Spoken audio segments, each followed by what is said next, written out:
Dobar dan, pozdrav svima, dobrodošli na još jedan video. Da je danas dobar dan i nije, kiša pada, ali nema veze, nalazimo se u Severinu na Kupi. Danas na testu imamo Hyper motor, dakle jedan od onih velikana o kojima smo bili pričali, dakle Hayabusa ZZR i naravno Honda CBR 1100 XX Blackbird. Radi se o pretposljednjem modelu, dakle 2006. godina, kad se već skoro i presta proizvoditi. Injection motor koji ima 152 konja, međutim originalno kad je izašao 96. ima je 165. Tada je ovaj motor odnija titulu i upisa se u Guinnessovu knjigu rekorda za najbrži motocikl na svijetu i tu je titulu držao čak 2 godine dok Hayabusa nije izašla van. Što se tiče samoga motora, XX znači dakle 20. stoljeće jer je ovo uistinu i bio motocikl 20. stoljeća.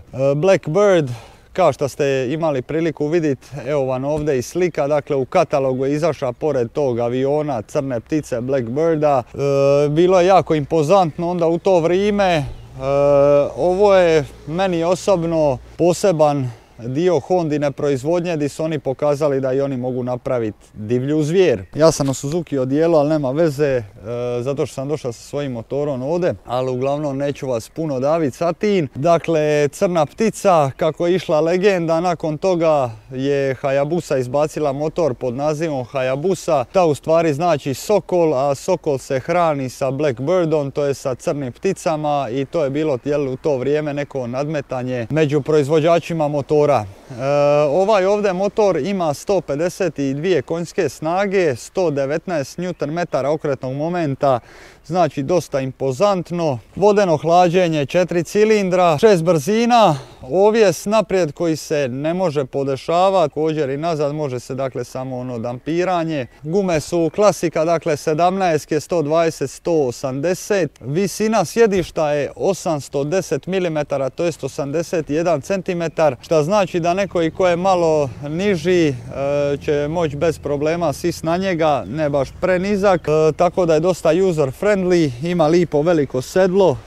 Ja bih rekao da je ovo možda nešto najbolje što je Honda napravila za to vrijeme. Ovjes naravno malo staromodan, međutim za to vrijeme vrhunski, iako se napred nije mogao podešavati. 24 litre rezervara, međutim to je tek od 99. godine kad je izašao ovaj model sa Einspritzom, to je sa Injectionom, onda kad su mu smanjili snagu sa 165 na 152 konjske snage, tad je dobio i malo veći rezervar i dalje sve do 2007. se nije nešto bitno mijenjao. Ono što je zanimljivo kod ovoga motora je njegov DBS sistem, to jest dual brake system, to smo imali prilike vidjeti na Hondi VFR. Kad kočite prednjom kočnicom postoji poseban cilindar, koči i zadnjom kočnicom, isto tako kad kočite zadnjom on vam potpomaže prednjom. Tu se malo iskusniji vozači, profesionalniji vozači neće baš složiti sa tim da je to dobra stvar, međutim to je nekako stvar vaših osobnih preferenca. Ja osobno nisam neki veliki fan toga, ali da je dobro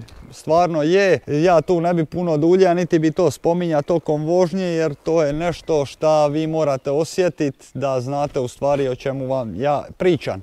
Dosta je bilo priče, ajmo se mi malo provozati.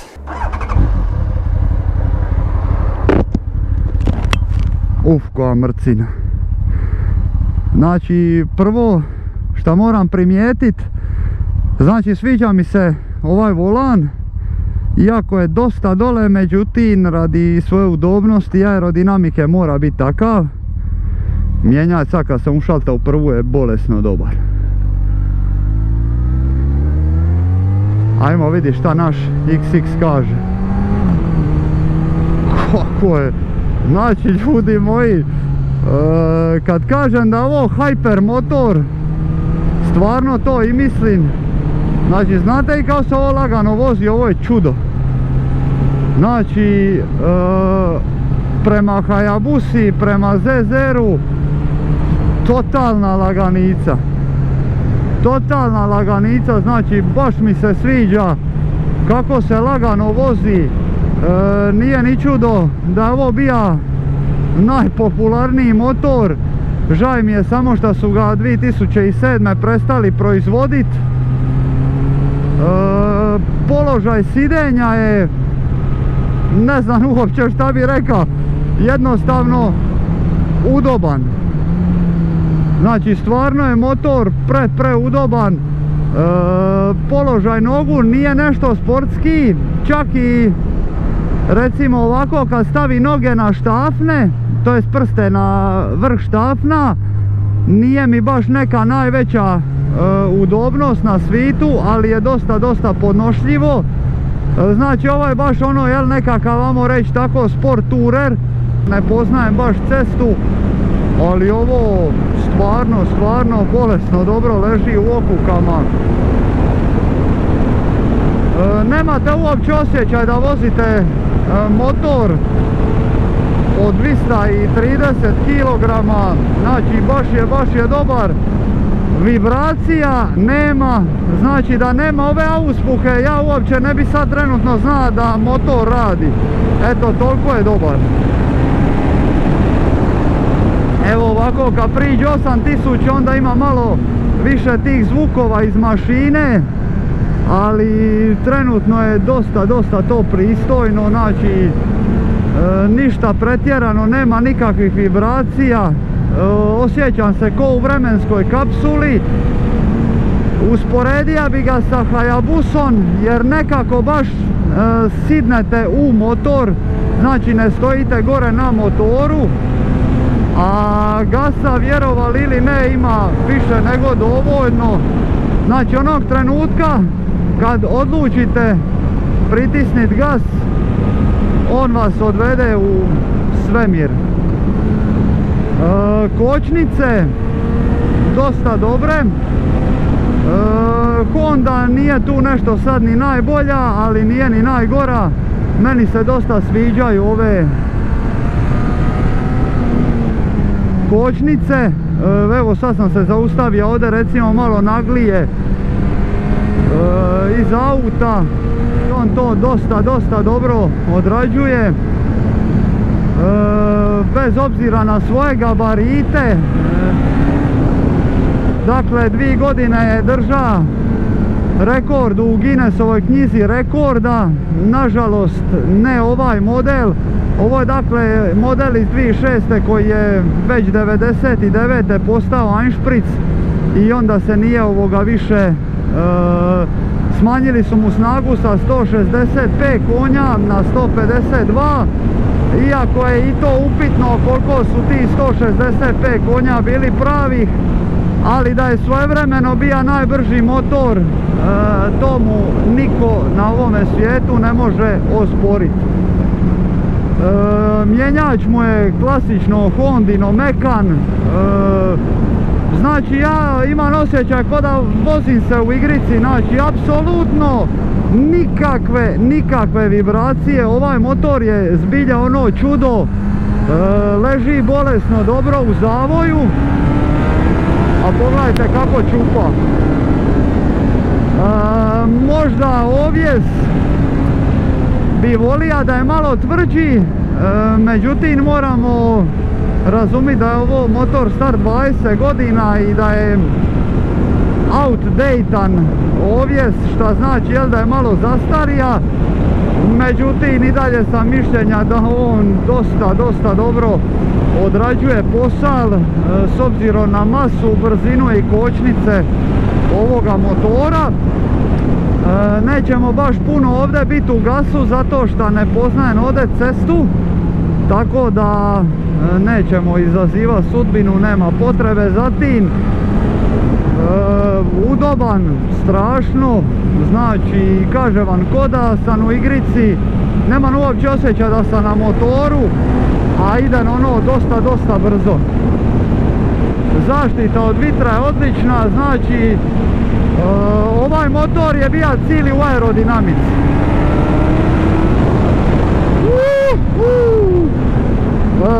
Ovo je jedan od onih trenutaka kad je Honda rekla pa i mi znamo napravi brz motor, četverocilindrični, i stvarno su to napravili.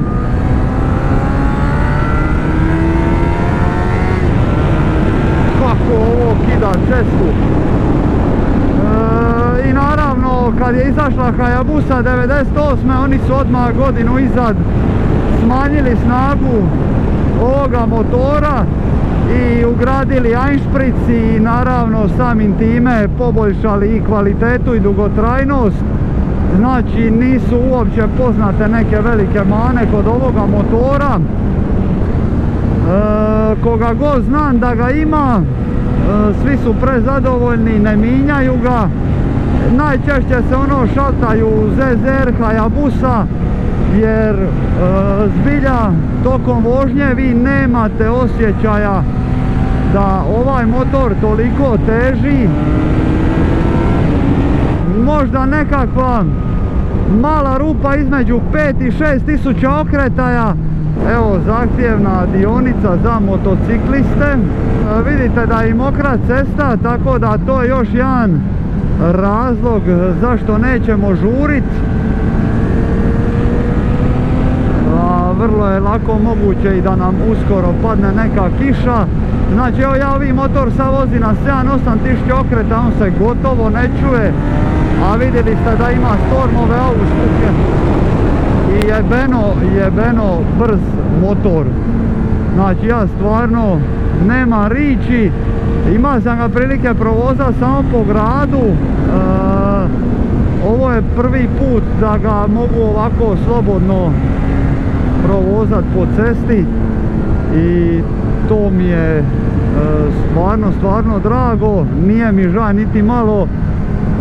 Definitivno sve ono što se pričalo o Blackbirdu i da je ona avionska ptica, on uistinu to i je.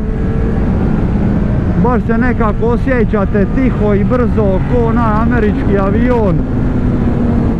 I kako dobro leži po cesti, čak se nemam potrebu nešto previše ni naginjat, jer dosta brzo on savlada te zavoje. Da bi bio dobar na stazi mislim da ne, jer je ipak malo predug i pretežak, ali ovako za nekakvu vožnjicu mislim da je sasvim pristojan.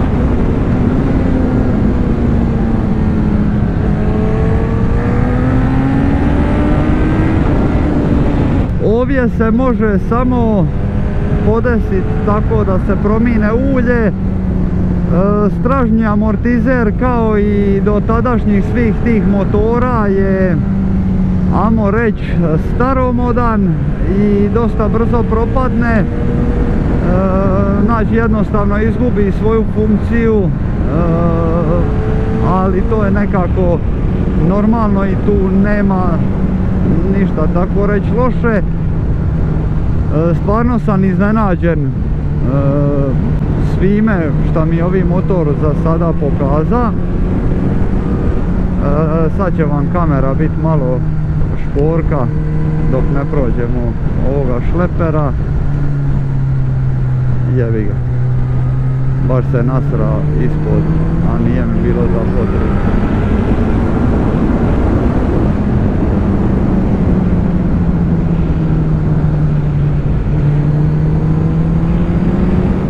ima, da i to spomenem, ima ove Mitas gume. Gume su katastrofa.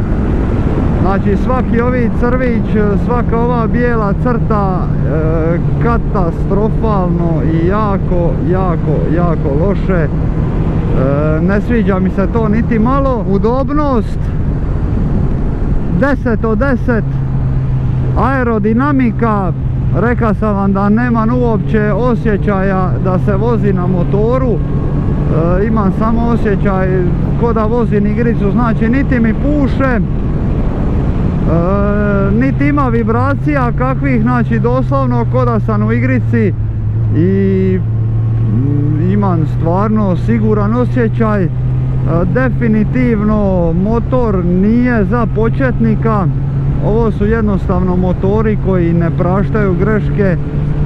Ljudi možda ovako na prvu, kad ja sidu na motor, kažu ah pa neš ti, ovo je ono, dosta je stabilan i lagan za upravljat, međutim morate znati da u stvarnosti to baš i nije tako, zato što ovi motor vas zna iznenadit zbog svog divljeg ponašanja. I općenito nećete baš vidjeti ni mlade momke da se gasiraju sa ovim motorom. Već je sad ovdje i premokra cesta, znači gume su, ajde, nisam baš zadovoljan s ovim gumama. Mislim da je nekakav sportski Bridgestone, recimo S22 GT, da bi se puno slobodnije, znači onda bi sad ovdje mogao ono prići 120 bez ikakvih problema. Sa ovim gumama baš mi ne uljevaju povjerenje i tražija bi malo, jel, nešto kvalitetnije. Nadalje, što se tiče položaja nogu, dosta dobar, dosta mi je lijep ovi kokpit. Volan je možda malo prenisko, ali meni osobno to daje neki, jel, sportski štih, tako da definitivno sve pohvale. Jako sam iznenađen. Mislim da se razumijemo, Hayabusa i ZR su puno jači i agresivniji od Honde, ali vjerujte mi da nigdje vi ne bi meni mogli pobići sa ta dva motora dok se ja vozim na ovome. Znači ovaj motor stvarno zaslužuje svoje poštovanje jer je stvarno mrcina i mislim da je ovdje Honda napravila spoj brzine i kvalitete. Samo da kameru ovu pribaci na drugom isto.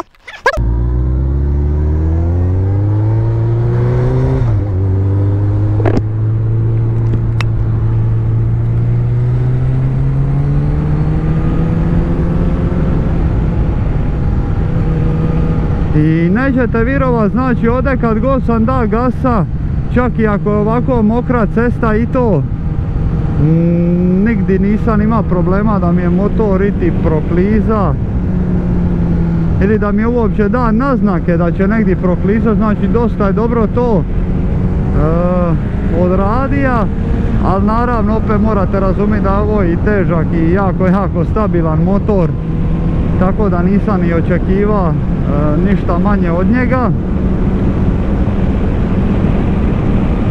Baš je ono dosta dobar. Što se tiče kiše, imam par savjeta. Ljudi se često boje vozi po kiši. Ja tu imam vrlo jednostavno pravilo, doduše opet to je samo moje subjektivno mišljenje. Vi to možete prihvatiti, ne morate, a to ide u stvari ovako. Kad je podloga, dakle asfalt, cesta mokra i guma natopljena vodom, ona će držati jednako kao i suha podloga kad je suha cesta, a guma također suha. Međutim, Jedina razlika kod mokre ceste i kod suhe ceste je što suha cesta oprašta nagle pokrete, a mokra cesta baš i ne. E sad, šta to znači za vas? Dakle, naglo primjenjivanje prednje kočnice, zadnje kočnice, naglo davanje gasa u visokim okretajima rezultira padom na mokroj površini. Šta se tiče guma, ukoliko nema nekakve, recimo, pijeska na cesti i tako dalje, da je nešto sad baš ekstremno, neće vam se ništa dogoditi ako legnete u okuku. Naravno, zato i gume za motor imaju one sve šare po sebi baš iz tog razloga. Nemojte se bojati, također nemojte se puno ni gasirati, ali vožnja po kiši nije ništa strašno. Iako to dođe sa iskustvom, sa godinama vožnje i malo kad proputujete državom, svitom i tako dalje, kad se vozite u različitim vremenskim uvjetima, shvatite da to nije ništa strašno. Evo, recimo, mi se sad ovdje vanka grada vozimo doslovno 80-90, a ja vam garantiram da bi ja mogao ići i do 120 da su mi gume možda malo više odgovarajuće.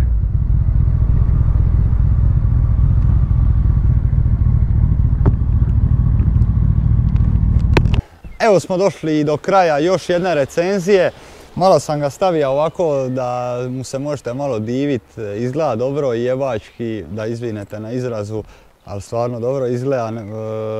Zanemarit ćemo nosač kufera, ali nažalost kuferi su funkcionalni, a ako ne želite biti funkcionalni, onda ćete ko ja, kreten, vezivati sve sa mrežama i tako dalje. Da se vratimo na našega XX-a, to je Blackbirda. Motor me malo reći oduševija. Znači, definitivno pripada tim velikanima, dakle Hayabusi ZZ-u, čak i BMW-u K1300, dakle, jer i on je, nakon što sam saznao i što sam ga probao, sam vidio u stvari koliko je on dobar. Krenija bi prvo sa nekim stvarima koje mi se ne sviđaju, recimo s obzirom na njihovu godinu, cijene su im dosta visoke, znači za ovakav primjerak ćete isprsiti dosta novaca, dakle pričamo 5-6 tisuća eura, dakle ako je dobar primjerak, znači naravno da ih se može naći za 2-3, ali svi znamo kakvi su ti motori.